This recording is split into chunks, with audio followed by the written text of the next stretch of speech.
ইরানের হামলা ইসরায়েলের কতটা ক্ষতি করেছে তার সামান্য কিছু অংশ প্রকাশিত হয়েছে। ধ্বংসযজ্ঞের এই চিত্র ইসরায়েলের তেল আবিব এবং বেইত শেমেশ শহরের, যেখানে ইরানের ভয়াবহ মিসাইল হামলায় অন্তত 10 জন নিহত এবং অসংখ্য মানুষ আহত হয়েছেন। বেশিরভাগ ইরানি মিসাইল ইসরায়েলের আকাশ প্রতিরক্ষা ব্যবস্থা আটকে দিলেও যে কয়টি মিসাইল মাটিতে পড়েছে তাতেই এই ভয়াবহ ক্ষয়ক্ষতি হয়েছে। কয়েক দশক পর আমেরিকা এবং ইসরায়েল যৌথভাবে ইরানের সবচেয়ে বড় হামলা চালিয়েছে, যার ফলে ইরানের সর্বোচ্চ নেতা, তার স্ত্রী, মেয়ে, নাতি সহ পরিবারের অনেকে নিহত হয়েছেন। তারই চরম প্রতিশোধের চিত্র দেখা যাচ্ছে পৃথিবীর অন্যতম শক্তিশালী ও সুরক্ষিত আকাশ প্রতিরক্ষা ব্যবস্থার দাবিদার ইসরায়েলের মাটিতে। শুধু ইসরায়েল নয়, পুরো মধ্যপ্রাচ্য এখন চরম আতঙ্কের মধ্যে দিন পার করছে। ইসরায়েল সহ আরও 7টি দেশের উপর বৃষ্টির মতো মিসাইল নিক্ষেপ করেছে ইরান।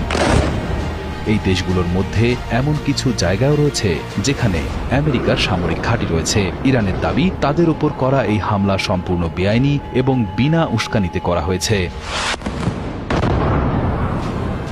ইরানের এই পাল্টা হামলার সবচেয়ে ভয়ঙ্কর রূপ দেখা গেছে ইসরায়েলের বেইত শেমেশ এবং তেল আবিব শহরে। এই শহরের আবাসিক ভবনগুলো রীতিমতো ধ্বংসস্তূপে পরিণত হয়েছে। বেইত শেমেশ শহরে একটি মিসাইল সরাসরি আঘাত হানায় 9 জন ইসরায়েলি প্রাণ হারিয়েছেন। ধ্বংসস্তূপের নিচে আটকে পড়া মানুষদের বাঁচানোর চেষ্টা চালিয়ে যাচ্ছেন উদ্ধারকারীরা। ইসরায়েলের জরুরি সেবা সংস্থা MDA জানিয়েছে, তেল আবিবেও শনিবার রাতে একটি রকেট আঘাত হেনেছে। সেখানে 50 বছর বয়সী এক নারীর মৃত্যু হয়েছে। এছাড়া আরও 27 জন মানুষ আহত হয়েছেন, যাদের মধ্যে 2 জনের অবস্থা একটু গুরুতর এবং বাকি 25 জন সামান্য আহত হয়েছেন। আহতদের দ্রুত উদ্ধার করে ইচিলভ এবং সেবা মেডিকেল সেন্টারে চিকিৎসার জন্য নেওয়া হয়েছে।